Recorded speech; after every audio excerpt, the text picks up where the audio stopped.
नमस्कार दोस्तों, online scheme YouTube channel में आप सभी का स्वागत है। और आज के स्टूडेंट बात करने वाले स्कीम यूजी सेमेस्टर 5 जो कि आप लोग का सेशन है 2022 से 26।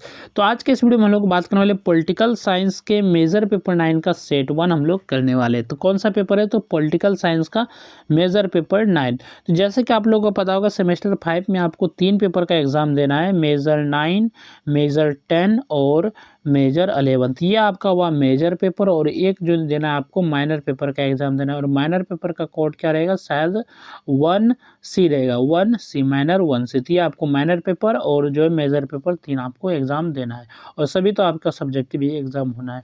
ठीक है, तो सबसे पहले बात करें ग्रुप ए में, जो कि शॉर्ट क्वेश्चन है, वेरी शॉर्ट क्वेश्चन। कौन से क्वेश्चन? वेरी शॉर्ट क्वेश्चन, जो कि 1 नंबर वाले क्वेश्चन है। सबसे पहला जो क्वेश्चन है, व्हाट इज फॉरेन पॉलिसी? विदेश नीति क्या है? विदेश नीति से तात्पर्य उस नीति से है जिसके माध्यम से कोई राष्ट्र अन्य देशों के साथ अपने संबंधों का संचालन करता है। इसके अंतर्गत राष्ट्र अपने राष्ट्रीय हितों की रक्षा, सुरक्षा, आर्थिक विकास, अंतर्राष्ट्रीय सहयोग तथा शांति बनाए रखने के लिए विभिन्न निर्णय और कार्य करता है। विदेश नीति किसी देश की राजनीतिक, आर्थिक, सामाजिक और सामरिक आवश्यकताओं पर आधारित होती है और समय के अनुसार बदलती रहती है। ये आपका विदेश नीति है। नेक्स्ट क्वेश्चन है, हु इंट्रोड्यूस्ड पेरोस्ट्रोइका, यानी कि पेरोस्ट्रोइका किसने प्रारंभ की थी? ये आपका नेक्स्ट क्वेश्चन है।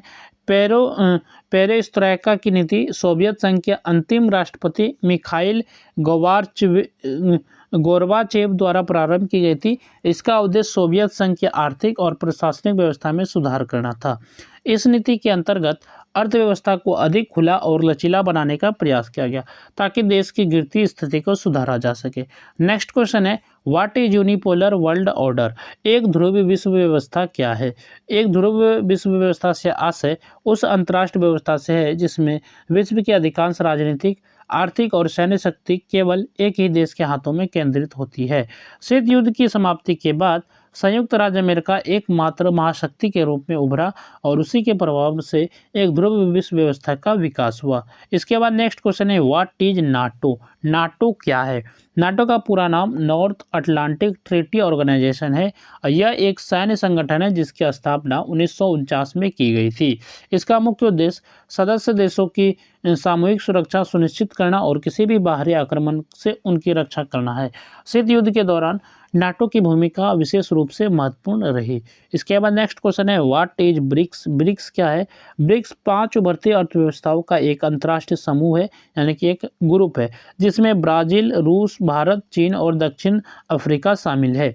इसकी स्थापना आपसी सहयोग बढ़ाने के उद्देश्य से की गई थी। ब्रिक्स का मुख्य लक्ष्य आर्थिक विकास, राजनीतिक सहयोग तथा वैश्विक मंच पर विकासशील देशों की आवाज को मजबूत करना है। इसके बाद हम लोग बात करेंगे शॉर्ट आंसर टाइप क्वेश्चंस पे, यानी कि शॉर्ट क्वेश्चन को हम लोग देखने वाले। शॉर्ट क्वेश्चन है सबसे पहला इस वीडियो का, यानी कि क्वेश्चन नंबर 2 है, explain the objectives of foreign policy, यानी कि विदेश नीति के उद्देश्यों की व्याख्या कीजिए। विदेश नीति का मुख्य उद्देश्य किसी राष्ट्र के राष्ट्रीय हितों की रक्षा करना होता है। प्रत्येक देश अपनी विदेश नीति के माध्यम से अपनी सुरक्षा सुनिश्चित करना चाहता है, ताकि किसी भी बाहरी आक्रमण या हस्तक्षेप से देश की स्वतंत्रता और संप्रभुता सुरक्षित रह सके। राष्ट्र सुरक्षा विदेश नीति का सबसे प्रमुख उद्देश्य माना जाता है। विदेश नीति का दूसरा महत्वपूर्ण उद्देश्य अंतर्राष्ट्रीय शांति और स्थिरता बनाए रखना है। इसके अंतर्गत देश युद्ध और संघर्ष से बचने के लिए आपसी सहयोग, समझौते और कूटनीति का सहारा लेते हैं। संयुक्त राष्ट्र जैसे अंतर्राष्ट्रीय संगठनों के माध्यम से शांति स्थापित करने का प्रयास किया जाता है। आर्थिक विकास भी विदेश नीति का एक प्रमुख उद्देश्य है। विदेशी व्यापार को बढ़ावा देना, विदेशी निवेश आकर्षित करना और अंतर्राष्ट्रीय आर्थिक सहयोग स्थापित करना इसके अंतर्गत आता है।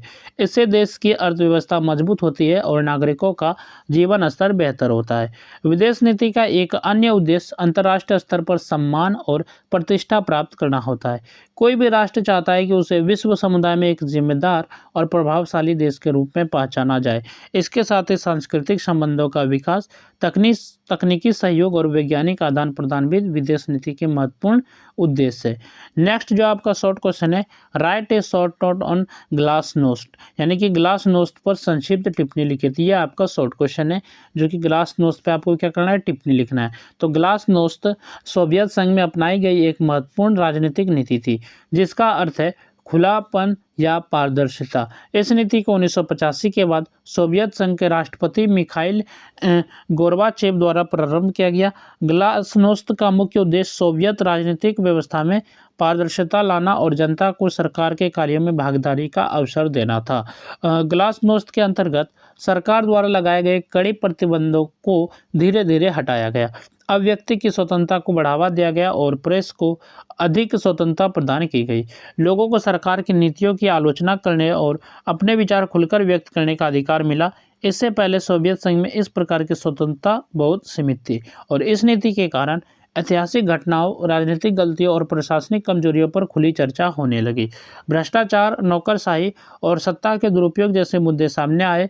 ग्लासनोस्त ने जनता में जागरूकता बढ़ाई और लोकतांत्रिक मूल्यों को प्रोत्साहित किया। हालांकि इस नीति के कारण सरकारी पकड़ कमजोर हुई, यानी कि सरकार की पकड़ कमजोर हुई और अंततः सोवियत संघ के विघटन की प्रक्रिया तेज हुई। यह आपका शॉर्ट क्वेश्चन था। इसके बाद आपका ग्रुप भी शुरू होता है और यहाँ से जो आपके लॉन्ग क्वेश्चन पूछे जाते हैं। तो सबसे पहले बात कर लेते हैं इस पीडीएफ को आप लोग डाउनलोड कैसे कर सकते हैं। तो इस पीडीएफ को डाउनलोड करने के लिए आपको जो टेलीग्राम चैनल पे आ जाना है, हमारे टेलीग्राम चैनल पे, क्योंकि टेलीग्राम चैनल का नाम है ओनली एसकेएम, यानी कि चैनल के नाम से ही है। तो आप वहाँ से आप इसको डाउनलोड कर सकते हैं या फिर इसी वीडियो के डिस्क्रिप्शन में आपको पीडीएफ का लिंक जो है मिलेगा, उसमें डिस्क्रिप्शन में दिया गया है। तो आप उस पीडीएफ के लिंक पर क्लिक करेंगे तो आप डायरेक्ट इसी पीडीएफ पर डायरेक्ट हो जाएंगे और आप इस पीडीएफ को अच्छे से पढ़ सकते हैं। तो हम लोग जो लॉन्ग क्वेश्चन के जो सिर्फ क्वेश्चन को हम लोग देख लेते हैं कौन कौन से क्वेश्चन है, बाकी इसमें आंसर है तो आप लोग अच्छे से कर लीजिएगा। मैं आंसर नहीं पढ़ूंगा क्योंकि जो वीडियो है काफ़ी लंबा हो जाएगा, इसलिए मैं सिर्फ क्वेश्चन को आपको बता देता हूँ। जैसे कि क्वेश्चन नंबर 4 है जो कि लॉन्ग क्वेश्चन है, discuss the meaning and determinants of foreign policy, यानी कि विदेश नीति का अर्थ एवं उसके निर्धारकों की चर्चा कीजिए। ये आपका क्वेश्चन नंबर 4 है।